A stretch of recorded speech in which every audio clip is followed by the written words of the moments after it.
نحمده ونصلي على رسوله الكريم أما بعد. بسم الله الرحمن الرحيم. الذين آمنوا يقاتلون في سبيل الله والذين كفروا يقاتلون في سبيل الطاغوت فقاتلوا أولياء الشيطان إن كيد الشيطان كان ضعيفا. صدق الله العظيم. د قبل سما دوستان فاروق اعظم یم. کله چې په 1890 میلادي کې انګریزانو د امیر دوست محمد خان فوج مات کړ او شاه شجاع د کابل پر تخت کښېناوه، عام ولس انګریزانو ته پورته سو. د بریتانیا سفیران الکساندر برنس او مکناټن یو په بل پسې ووژل او بالاخره د انګریزانو د فوج مشر جنرال ویلیام الفلسټون مجبور سو کابل پریږدي او خپله د فوج سره جلال آباد تعقیب نشیني وکړي. په لار کې مجاهدینو حمله پر وکړه او د الفلسټون 14,000 عسکر ټول قتل سو. یوازې یو ډاکټر ویلیام برایډن هغه هم د یو افغان په مرسته ژوندی تر جلال آباد ته ورسېد. دا د انګریزانو په تاریخ کې تر ټولو بده ماته وه. که دغه عقب نشیني د مجاهدینو او غازیانو سره په تفاهم سوی وای، ښایي انګلیسانو ته به دومره تلفات نه وای رسېدلی او نور جنګونو به ادامه هم نه وای پیدا کړی. همداراز په 1880 میلادي کې انګریزانو بیا پر افغانستان حمله وکړه. افغانان ورته پورته سوه، هر ځای پر انګریزانو حملې وې. کابل کې د برتانیا سفارت اور واچول سو او د انګریزانو سفیر کیوناري ووژل سو. څو میاشتې وروسته انګریزانو د یو لوی لښکر سره پر افغانستان حمله وکړه.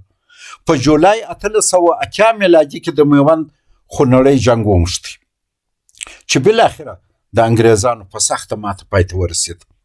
خو د میوند د فاتح غازي محمد ایوب خان سره سوله ونه سوه، د سولې مذاکرات ونه سوه، نو ځکه جنګ ختم نه سو او بیا د کندهار په پایمال کې جنګ وموښتی. په مۍ 1919 کې درېیم وار بیا د افغانانو او انګریزانو ترمنځ جنګ وسو. خو دا وار بیا د پخوانیو جنګو برخلاف د انګلیسانو او غازي امان الله خان ترمنځ د سولې مذاکرات او توافق وسو.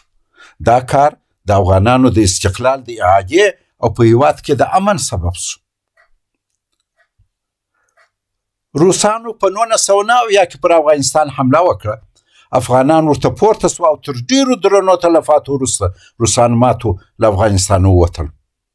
خو روسان تر پایه حاضر نه سوه د مجاهدینو سره کښیني او یو توافق ته سره ورسیږي، بلکې په عوض کې روسان او په کابل کې د هغوی لاسپوڅي حکومت د پاکستان او امریکا سره په جنیوا کې کښېنسته او د افغانستان پر سر یې معامله وکړه. مجاهدین یې نادیده ونیول. نتیجه دا سوه چې مجاهدینو د جنیوا تړون رد کړ او جنګ ختم نسو. امریکایانو په اکتوبر 2001 کې پر افغانستان حمله وکړه او تر 20 کاله جنګ او ډیرو تلفاتو وروسته 15 کاله د مخه په همدا نن ورځ 10 کب 1998 شمسي کې یا 19 فبروري 2020 میلادي کې د طالبانو د اسلامي امارت سره د یو تړون له مخې له افغانستان څخه د خپلو عسکرو د وتلو اعلان وکړ. د سولې توافق د امریکا او امارات ترمنځ د کب پر 10 لاسلیک سو. د سولې دغه مذاکراتو او توافق جنګ ختم کړ. دوستانو، هر وخت چې د متجاوز او ملي مقاومت ترمنځ د اشغال او جنگ د ختم توافق سوی دی، هلته سوله او امن راغلی دی، لکه د امیر امان الله خان په وخت کې او یا دا وروسته. او هر وخت چې دغه توافق نه دی سوی، جنگ او تباهي ادامه پیدا کړې ده، لکه د افغان انګلیس لومړی او دوهم جنگ او بیا د روسانو تر وتلو وروسته حالات. کله چې د کب پر 10 د امریکا او امارت ترمنځ د سولې توافق رسما لاسلیک سو، له هغه وخت راهیسې هېواد ته امن او استقرار راګرځېدلی دی او اوس شکر درته امن دی. البته د سولې مذاکرات څه اسانه نه دي. هره خوا غواړي فیصله د په ګټه وسي، خو هر وخت دا ګټه د چا په زړه نه کېږي. امریکا پوه سوه هر څونه ډېر افغانستان کې پاتې سي، هغومره یې پښې شخیږي، وینه یې تویېږي او پیسې یې بې ځایه ځي. همداراز امریکا کابل یو باوري انډیوال حکومت خپل نه ګاڼه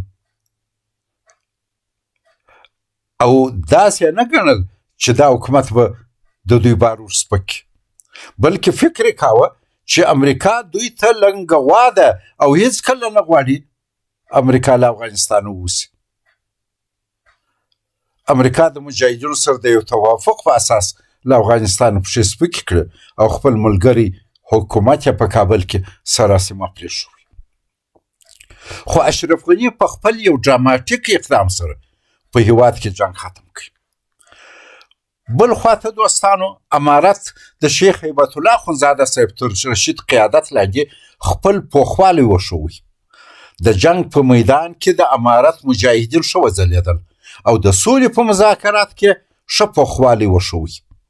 په قطر کې د امارت سیاسي دفتر د نړۍ د سولې د ډیپلوماسۍ په تاریخ کې یو شانداره دفتر دی. د دې دفتر پاخه بنیادونه د خدای بخښلي ملا محمد عمر مجاهد په هدایت تویه باغه ایښې وه. خلک د تعمیر یوازې لوړه برخه ویني خو تعمیر پر بنیادونو ولاړ دی. د دې مهم تعمیر په جوړېدو کې ډیرو نورو محترمینو د قدر وړ کارونه وکړه چې که د ټولو نوم نه اخلم هسې نه یو څوک راڅه پاتې شي.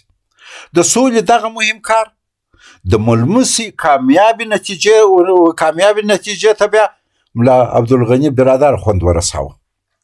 په دې ترتیب د امارت مجاهدینو هم په جنگ وګټل او هم یې د سولې د مذاکراتو د میز پر سر ګټه وکړه.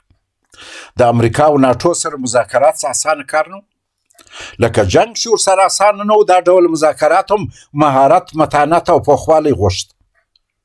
زما په نظر شیخ هیبت الله خونزاده صاحب باید د نړۍ په تاریخ کې د یو کامیاب مشر پای ثبت سي چې جنگ او سوله دواړه په پوره درایت او مهارت کامیابه مخته بوتل. بل خواته که د نوبل جایزه حقیقي وای او سیاسي نه وای نو ملا برادر خون ته باید ورکول سوی وای.